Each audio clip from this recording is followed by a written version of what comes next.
अभी बोलूँगा माननीय, मैं बताऊँगा, मैं उस पर ही बोलूँगा। माननीय सभापति, मैं धन्यवाद देता हूँ आपको कि आपने मुझे बहुत महत्वपूर्ण विषय पे बोलने का मुझे मौका दिया। अभी मैं तमिलनाडु के डीएमके की माननीय सदस्य कानिमोझी जी को मैं सुन रहा था और उन्होंने, मैं उनको धन्यवाद देता हूं कि कई महत्वपूर्ण बातें उन्होंने रखी और अभी भी उनको अपनी अच्छी बातों के लिए बधाई मिल रही है। हमें खुशी है इस बात की कि विपक्ष में जो लोग हैं उनको बधाई मिल रही है, लेकिन सत्ता पक्ष के लोग जब बोल के जा रहे हैं तो उनके सदस्य भी उन्हें बधाई नहीं दे रहा कोई। अध्यक्ष महोदय, मैं धन्यवाद देता हूं आपका भी, और क्योंकि मैं उनकी बात सुन रहा था, उनकी बात सुनने से मुझे कुछ याद आया। मैं ये कहना चाहता हूं 2 लाइनों में कि मैं दुनिया को मनाने में लगा हूं। अध्यक्ष महोदय, मैं भारतीय जनता पार्टी के लिए बता रहा हूं ये लाइनें कि मैं दुनिया को मनाने में लगा हूं, मेरा घर मुझसे रूठा जा रहा है। मैं दुनिया को बनाने में लगा हूं, मेरा घर मुझसे रूठा जा रहा है। अध्यक्ष महोदय, बात शुरू करने से पहले मैं सबसे पहले भारत की सेना, उसका आभार, उसका धन्यवाद देना चाहता हूं। दुनिया में साहसी फौजों में गिनती अगर होती है तो हमारी भारत की सेना सबसे आगे दिखाई देगी। उनके पराक्रम पर, उनकी वीरता पर, उनके अदम्य शौर्य पर हमें सबको गर्व है। कोई ऐसा भारतीय नहीं होगा जिसको गर्व न हो। हमें अपनी फौज पर गर्व है और हमें इस बात के लिए भी गर्व है कि जब सेना ने अपना ऑपरेशन शुरू किया तो पाकिस्तान के जितने भी टेररिस्ट कैंप थे उन पर अटैक किया गया। न केवल पाकिस्तानी कैंपों को नष्ट किया गया, बल्कि पाकिस्तानी जो एयरबेस हैं उन तक पहुंच गए, उनको भी नष्ट किया, ध्वस्त किया। और जब हमारी फौज पाकिस्तान को हमेशा हमेशा के लिए एक पाठ पढ़ा सकती थी, एक ऐसा संदेश जाता कि भविष्य में पाकिस्तान कभी ये हिम्मत नहीं जुटा पाता, और ऐसा भी लगा हम लोगों को, क्योंकि अध्यक्ष महोदय, जब हम बड़े बड़े राष्ट्रीय चैनलों को देखते हैं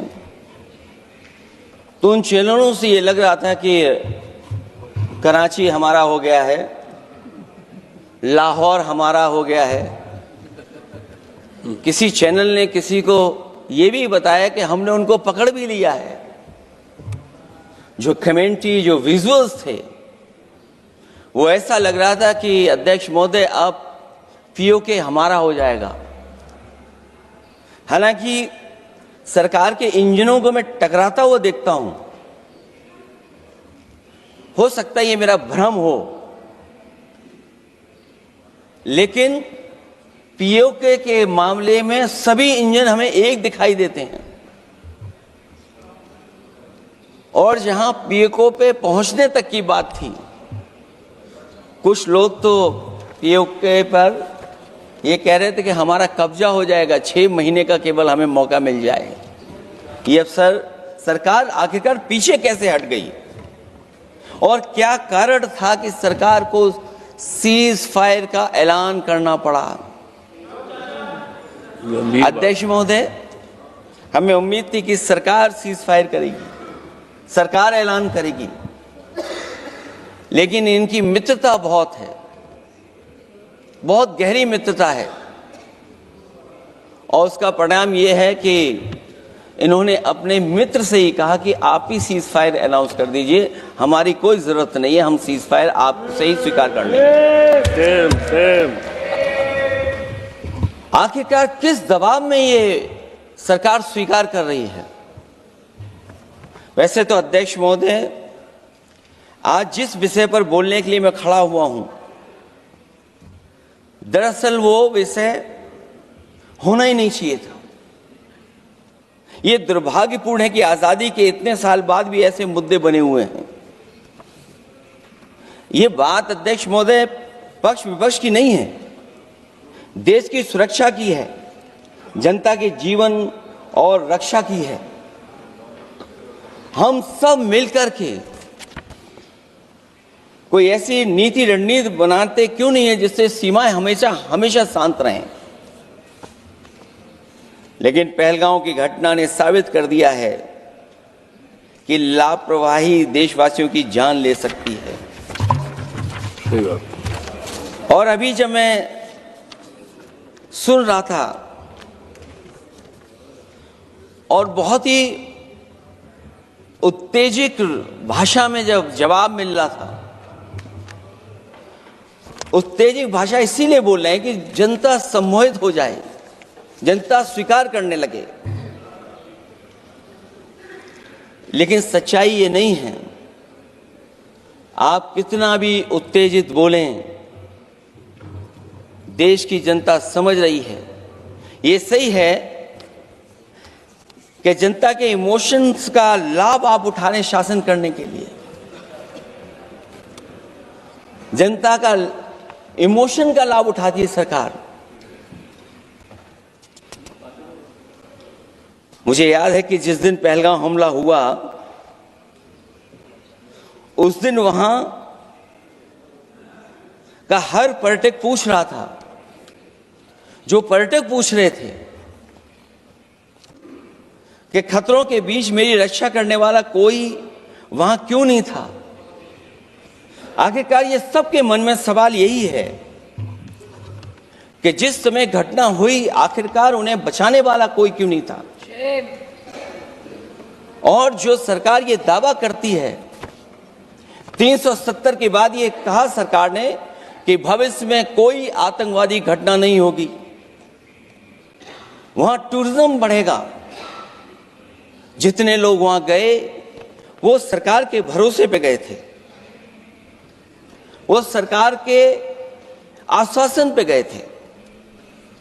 और आखिरकार सिक्योरिटी लैब्स की जिम्मेदारी कौन लेगा? अध्यक्ष महोदय, सबसे बड़ा सवाल यही है कि सिक्योरिटी लैब्स का रिस्पॉन्सिबल कौन होगा, वो जिम्मेदारी कौन लेगा? और ये जो पहलगांव की घटना हमारे इंटेलिजेंस फेलियर की वजह से है। उन्हें मैदान को खुला छोड़ दिया। वो सरकार जानती होगी कि कितना समय लगा होगा फोर्सेस को आने में। आखिरकार वो जिम्मेदारी किसकी है? और फिर सरकार को ये जरूर बताना चाहिए कि सरकार क्या क्या कदम उठा रही है कि भविष्य में ऐसी घटना ना हो। क्योंकि पहलगांव से पहले पुलवामा भी हुई और पुलवामा में भी यही बात रखी गई थी कि इंटेलिजेंस फेलियर है। उस समय भी किसकी जिम्मेदारी थी इंटेलिजेंस फेलियर की? किसी को नहीं पता। और अगर इंटेलिजेंस फेलियर पहले था तो पहलगांव में भी वही इंटेलिजेंस फेलियर हम लोगों को और पूरी देश की जनता जानती है आखिरकार जिम्मेदारी किसकी बनती है। जो लोग बड़ी बड़ी बातें कर करके चले गए, कम से कम देश के सामने एक सबसे महत्वपूर्ण सवाल, उसका जवाब सरकार की तरफ से आना चाहिए। क्योंकि हमारी सीमा पर जो सुरक्षा है, जो रक्षा करने वाले हमारे सेना के लोग हैं, वो हमारी सीमाएं सुरक्षित रखते हैं। लेकिन हमारे भारत का क्षेत्रफल क्या है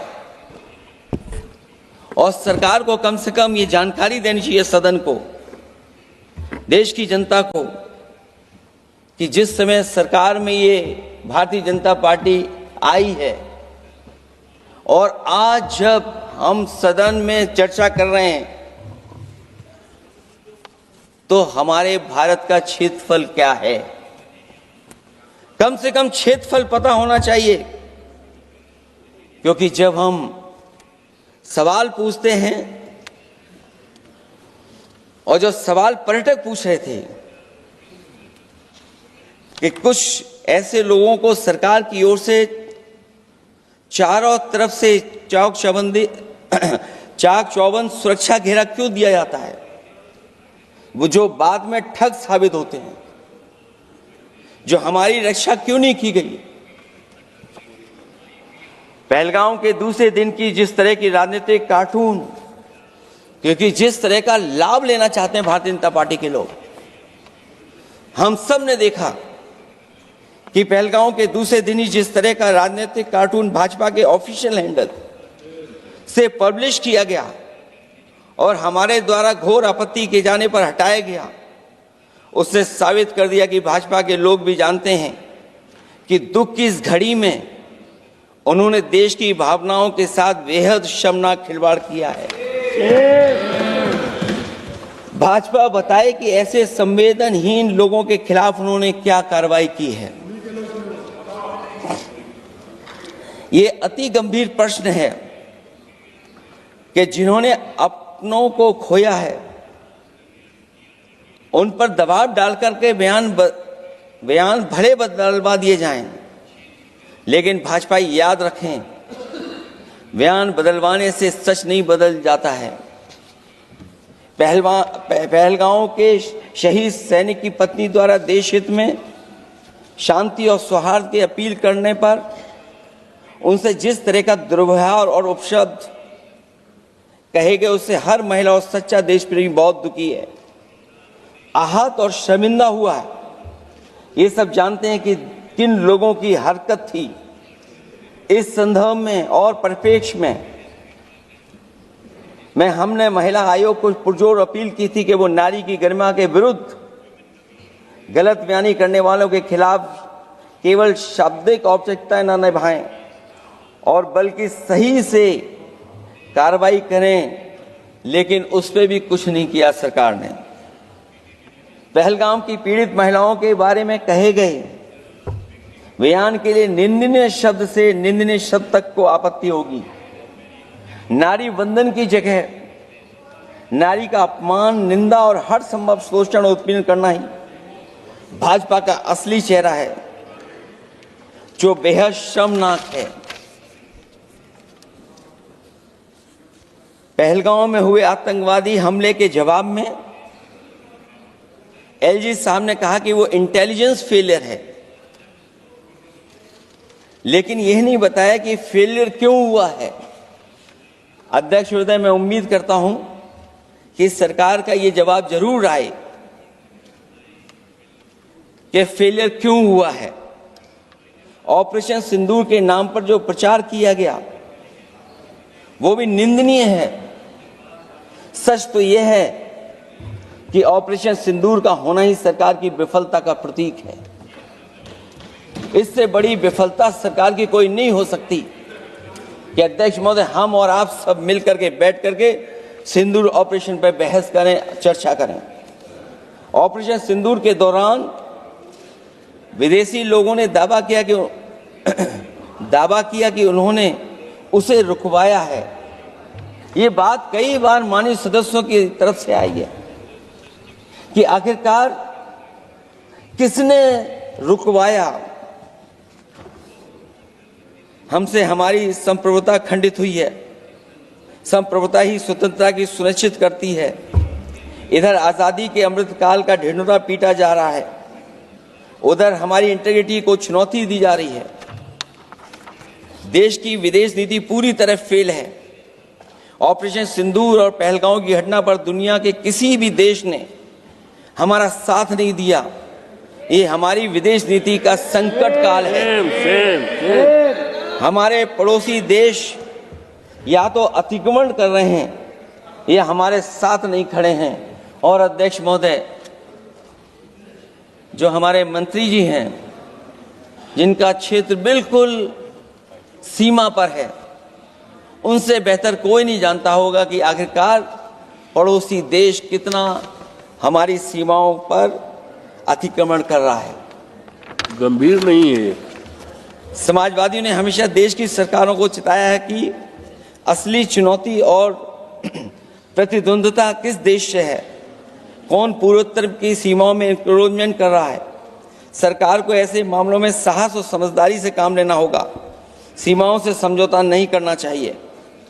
आज सरहदों के साथ देश के कारोबार को भी चुनौती मिल रही है। सरकार को आगे बढ़कर के उसका समाधान करना है, 2 कदम पीछे करने नहीं है। अध्यक्ष महोदय, जो हम लोगों को सुनने में मिलता है, ये सरकार जवाब दे कि आखिरकार जो पाकिस्तान है उसके पीछे कौन सा देश खड़ा है। आखिरकार हमें चीन से उतना ही खतरा है जितना हमारे देश में आतंकवाद से खतरा है। सरकार की जो नीतियां हैं, सरकार के जो फैसले हैं, वो कहीं ना कहीं ऐसे हैं जो हमारा सीमाओं का अतिक्रमण कर रहा है, उसी की व्यापारिक गतिविधियों पर मदद करने का काम करते हैं। सरकार को अपनी आर्थिक नीतियों के लिए गंभीरता से पुनर्विचार करना होगा। हमारा व्यापार कारोबार मजबूत होगा तो कोई हमें चुनौती नहीं दे पाएगा। बात केवल $1 ट्रिलियन की नहीं, बल्कि देश की सुरक्षा और आत्मनिर्भरता की होनी चाहिए। एक तरफ स्वदेशी की नीति को इस प्रकार सरकार ने ताक पर फ्री ट्रेड की बात की है, तो दूसरी तरफ मैन्युफैक्चरिंग की जगह देश को ट्रेडर कंट्री बनाकर छोड़ दिया है। यही देश के बेरोजगारी की वजह भी है। ट्रेडर्स की मुनाफाखोरी और चंदा वसूली की वजह से महंगाई बढ़ रही है। आर्थिक मामलों में ये सरकार पूरी तरह फेल हो चुकी है। भ्रष्टाचार के कारण हर जगह सड़कें और पुल ध्वस्त हो रहे हैं, टंकियां गिर रही हैं और करप्शन जगह जगह लीक होकर के टपक रहा है। मैं ये जरूर कहना चाहूंगा इस समय पर कि कुल मिलाकर सरकार को अपनी राजनीतिक, आर्थिक और सामाजिक नीतियों के लिए एफआईआर जरूर करना चाहिए। सरकार को अपनी राजनीतिक, आर्थिक और सामाजिक नीतियों के लिए एफआईआर लाने की जरूरत है। वो हर बार ये कहकर नहीं बच सकती कि चूक हुई है, क्योंकि हर बार सरकार ये कोशिश करती है कि इन घटनाओं से बच जाएं हम, केवल चूक कहकर करके। केवल हमारी सीमाएं जो पाकिस्तान से जुड़ी हैं, वहां तो आतंकवाद का हमेशा खतरा ही रहता है, लेकिन जो दूसरी सीमाएं हमारे देश की जुड़ी हुई हैं, उनसे भी हमारे देश को लगातार खतरा बढ़ता चला रहा है। आज अपनी सीमा की स्थिति गलवान से पहले की स्थिति तक भी नहीं लौटी है। जो पहले स्थिति थी वहां ये सरकार नहीं पहुंच पाई है। वास्तविक में नियंत्रण रेखा के कई क्षेत्रों में महत्वपूर्ण बफर जोन जब भारतीय गश्ती के लिए उपलब्ध नहीं है, तो पूर्वी लद्दाख में अतिरिक्त भारतीय तैनाती जारी है, जिससे सेना को सैनिकों की भारी कमी का सामना करना पड़ रहा है। हमें उम्मीद है कि जब इतने महत्वपूर्ण समय पर बहस हो रही है, तो सरकार अपनी अग्निवीर वाली योजना को वापस लेने का काम करेगी, जिससे कम से कम सेना की कमी, हमें सेना को पूरी की पूरी सेना मिल सके।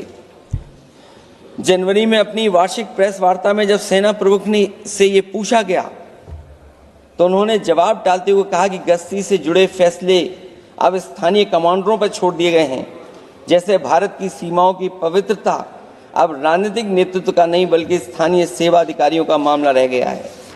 इस पे भी सरकार को बहुत गंभीरता से सोचना पड़ेगा कि जहां लगातार हमारी सीमाओं का एनक्रोचमेंट हो रहा है। चीन ने भारतीय वाहन निर्माताओं के लिए आवश्यक दुर्लभ खनिजों की आपूर्ति रोक दी है। सुना है कि बुलेट ट्रेन प्रोजेक्ट के लिए सुरंग खोदने वाली मशीनें, डीएपी जैसे उर्वरक और यहाँ तक कि कई बड़ी कंपनियों की रणनीति के तहत उनकी सप्लाई रोकने का काम किया है। जहां हम एक तरफ आत्मनिर्भर का नारा दे रहे हैं, वहीं हम किस पर निर्भर होते चले जा रहे हैं, ये भी विचार करने का सवाल है। सुनने में आ रहा है कि कुछ महीनों के बाद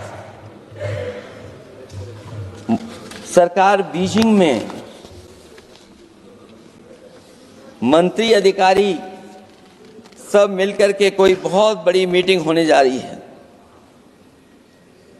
कहीं ऐसा तो नहीं है जो कूटनीतिक भागदौड़ चल रही है, कहीं कोई हमारी कमजोरी तो नहीं उजागर कर रही है।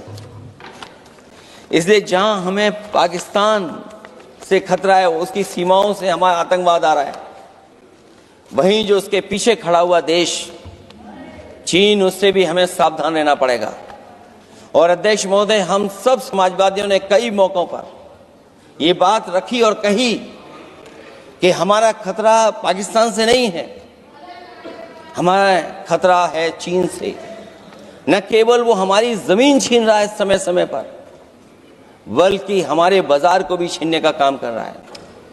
इस सरकार को कहीं न कहीं आतंकवाद को और पाकिस्तान को लगाम लगाने के लिए 10 या 15 साल का ऐसा फैसला लेना चाहिए जिससे कि वहां से हमारा कारोबार कम होता चला जाए।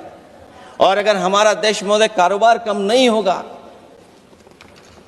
तो हम अपने देश को आत्मनिर्भर भी नहीं बना पाएंगे। ये जो आत्मनिर्भर का नारा है, कहीं ऐसा तो नहीं है नारा कुछ व्यापारियों को लाभ पहुंचाने के लिए हो रहा हो? क्या व्यापार और राजनीति का संबंध ऐसा हो सकता है कि दोनों एक दूसरे का लाभ उठाएं? और याद रखें कि अगर हमें पाकिस्तान से खतरा है तो चीन राक्षस है, वो हमारी जमीन और हमारी बाजार दोनों छीन लेगा। मैं अंत में अपनी बात खत्म करने से पहले मैं कुछ सुझाव देना चाहता हूं। और मुझे याद है जब पिछली बार चीन से सवाल खड़ा हुआ था, ये सरकार पता नहीं कैसा फैसला लेती है। और मैं अभी विदेश मंत्री जी को जब सुन रहा था तो विदेश मंत्री जी ये कह रहे थे कि जो इंफ्रास्ट्रक्चर बन रहा है वो हमारा बहुत अच्छा इंफ्रास्ट्रक्चर बन रहा है। हम पुल अच्छे बना रहे हैं, हम सड़कें अच्छी बना रहे हैं, हम ब्रिजेस अच्छे बना रहे हैं। क्या ये सच्चाई है कि जिस तरह का चीन अपने सीमा पर इंफ्रास्ट्रक्चर बना रहा है, क्या उससे बेहतर इंफ्रास्ट्रक्चर हमारा बन रहा है? इसका जवाब जरूर सरकार दे। वहीं जहां हमारे डिफेंस को स्ट्रेंथन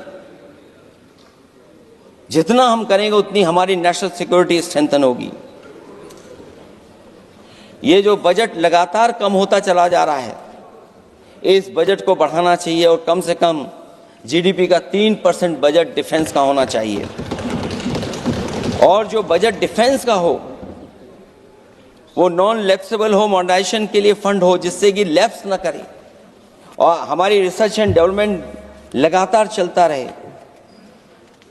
जो हमें कई बार आश्वासन मिलता है कि टेक्नोलॉजी ट्रांसफर भी हो जाएगा, आखिरकार टेक्नोलॉजी ट्रांसफर के लिए हमें वर्षों क्यों इंतजार करना पड़ता है? आखिरकार इसका जिम्मेदारी कौन लेगा? जो डिफेंस प्रोक्योरमेंट है हमारा, वो डिफेंस प्रोक्योरमेंट आखिरकार क्यों नहीं होता है? जहां सरकार समय समय पर डिफेंस एक्सपो के नाम पर न केवल भारत बल्कि दुनिया से ये कहती है कि हमारे यहाँ इन्वेस्टमेंट करें। आखिरकार डिफेंस एक्सपो के इन्वेस्टमेंट के कार्यक्रम के बाद कितना डिफेंस सेक्टर में इन्वेस्टमेंट आया है? और साथ ही साथ जब आत्मनिर्भर की बात हो तो हमारे देश की अपनी रक्षा करने के लिए हमारे अपने लोग क्यों नहीं तैयार हो रहे हैं? यह सरकार इतना क्यों नहीं जोखिम उठा रही कि हम खुद तैयार हों उन चीज़ों को बनाने के लिए। इसलिए मैं एक बार फिर ये कहता हूं कि जहां पर सेना ने बहुत बहादुरी के साथ, अपने पराक्रम के साथ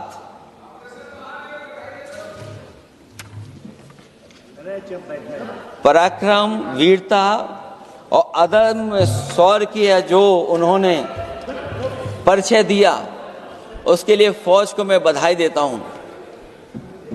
लेकिन अभी जब मैं सुन रहा था,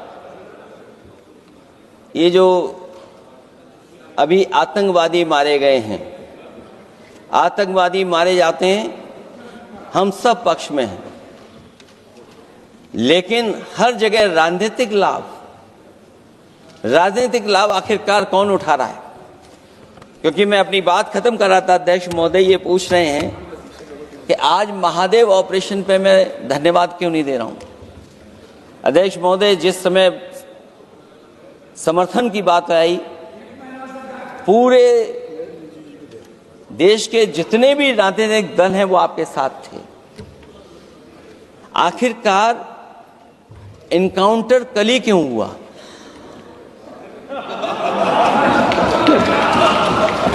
और अध्यक्ष महोदय, फिर वही बात मैं दोहराऊं जिसकी वजह से पहलगांव हुआ, जिसकी वजह से पुलवामा हुआ। अगर ये इतना ही टेक्नोलॉजी और इन सब चीजों को समझते हैं और जानते हैं, इतना ही टेक्नोलॉजी और इन चीजों को सब समझते हैं, तो आखिरकार अध्यक्ष महोदय, पुलवामा में जो गाड़ी में RDX आया, वो गाड़ी आज तक क्यों नहीं पकड़ी गई? और शायद भारतीय जनता पार्टी के लोग ये जानते होंगे कि बहुत सारे विभाग सरकार के होते हैं, सैटेलाइट इमेजेस देते हैं। अगर आज भी भारतीय जनता पार्टी चाहे तो पुलवामा में जो गाड़ी आई है, सैटेलाइट इमेजेस से वो पता कर सकती है कि वो किस रास्ते से वो गाड़ी आई थी। आप हिम्मत क्यों नहीं जुटा पा रहे हैं उसके लिए? और फिर पहलगांव में किसी भी दल ने आपके साथ किसी तरह की राजनीतिक बातचीत नहीं की, लेकिन राजनीतिक लाभ आपने कांग्रेस पार्टी से भी उठाने की कोशिश की, हमारे से भी उठाने की कोशिश की। अगर डेलीगेशन भेजना ही था आपको, तो पॉलिटिकल पार्टीज तय करती हैं, आप नहीं तय कर सकते। ये राजनीति कौन कर रहा है? और फिर अध्यक्ष महोदय, राजनीति करने वाले वो लोग जो अपने चुनावी भाषण में कह रहे थे कि POK हम 6 महीने में ले लेंगे, हम अक्साई चिन्ह ले लेंगे। इसीलिए मैंने सवाल पूछा अध्यक्ष महोदय सरकार से कि जिस समय सरकार में भारतीय जनता पार्टी आई, उस समय भारत का क्षेत्रफल क्या था और भारत का क्षेत्रफल आज क्या है? क्या 5 फिंगर्स, पेंगोंग लेक, गलवान घाटी, रजांगला, उसका जवाब किसके पास है? सरकार के पास है क्या कि नहीं है? और मैं आज अध्यक्ष महोदय कहता हूं, हम वॉर के खिलाफ हैं, हम वॉर नहीं चाहते हैं, लेकिन सीमा पर शांति रहे, हमारा कोई इंक्रोचमेंट नहीं करे। झगड़ा मैं आज भी कहता हूं, ये लड़ाई आपको, जो लड़ाई हुई है वो पाकिस्तान से आप नहीं लड़े हैं। अध्यक्ष महोदय, आप कितना भी छिपना चाहोगे, छिपाना चाहोगे, कोई भी स्वीकार नहीं करेगा। ये जो लड़ाई लड़ी गई है, ये आपको चीन से लड़नी पड़ी थी।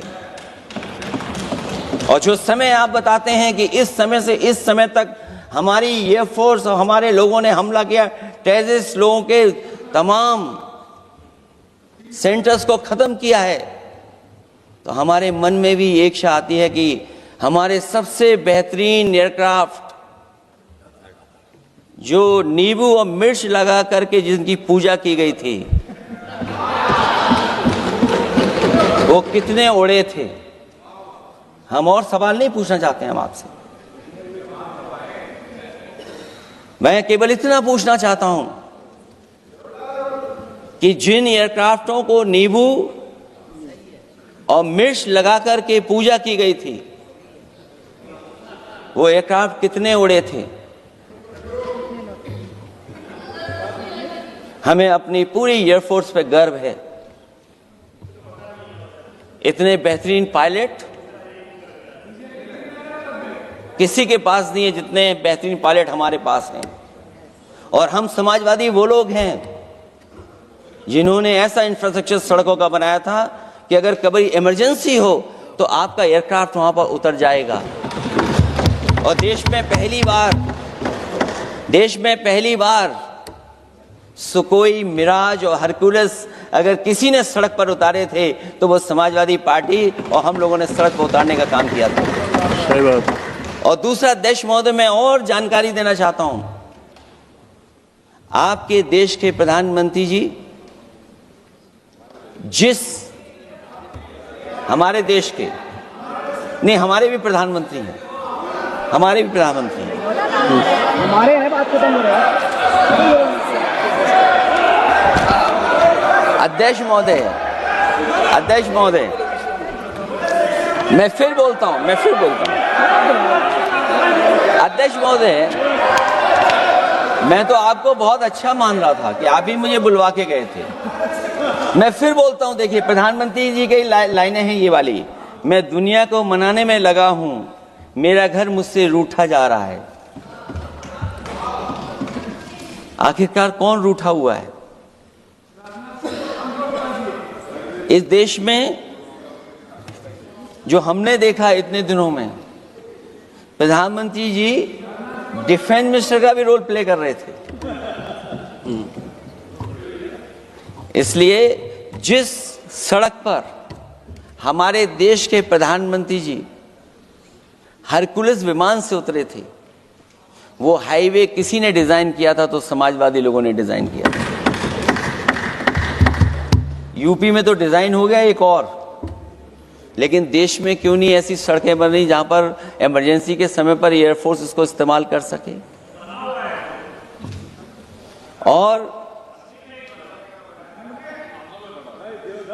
और बनाइए, मैं तो कहूंगा कि और बनाइए, मैं तो कह रहा हूं। और जिस तरीके से हमारी सेना ने जो मुकाबला किया है, सीज फायर के बाद भी ड्रोन आ रहे थे, ये भी सरकार को स्वीकार करना पड़ेगा। आखिरकार सवाल ये है हमारा कि सीज फायर किसके दबाव में किया है और सीज फायर क्यों किया जब हमारी फौज पीओके को भी ले लेती और पाकिस्तान के भी।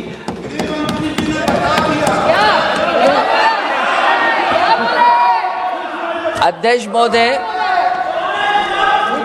सीज फायर आपके मंत्री जी ने नहीं किया, सीज फायर आपके मंत्री जी की तरफ से नहीं आया, क्योंकि हमारे मंत्री जी वो सोशल मीडिया को देखते नहीं हैं। सबसे पहले सोशल मीडिया पे बात आई थी, आपको 1 घंटे बाद किसी ने पढ़ के बताया होगा। इसलिए अध्यक्ष महोदय, मैं केवल इतना कहना चाहता हूं अपनी बात खत्म करते हुए, आखिरकार इंटेलिजेंस फेलियर की जिम्मेदारी किसकी है? हमारे भारत का क्षेत्रफल कितना 2014 में था और आज क्षेत्रफल क्या है? और लगातार इनकी सरकार में आतंकवादी घटनाएं क्यों हो रही हैं? और हमारे देश को खतरा पाकिस्तान से तो है ही है, लेकिन उससे ज्यादा खतरा हमारा चीन से है। आखिरकार चीन से मुकाबले के लिए आपकी तैयारी क्या है? मुझे उम्मीद है कि जब सिंदूर ऑपरेशन पर सरकार की तरफ से जवाब आए तो इन सवालों का जवाब आए। बहुत बहुत धन्यवाद आपका। छोटा सा